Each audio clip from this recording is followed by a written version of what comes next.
Hello and welcome back to our channel. Today's video, let's learn how to fix Instagram upload issue.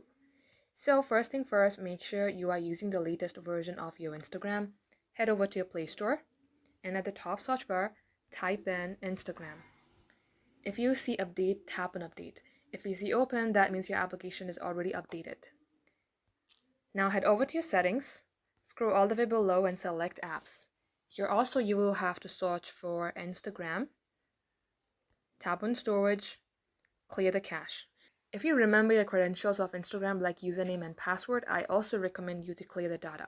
If not, you can skip this step. Now come back onto app info page, select force stop and then OK. Once you do all this, head over to your application. Get logged into your account and tab onto your profile. Select 3-bar icon.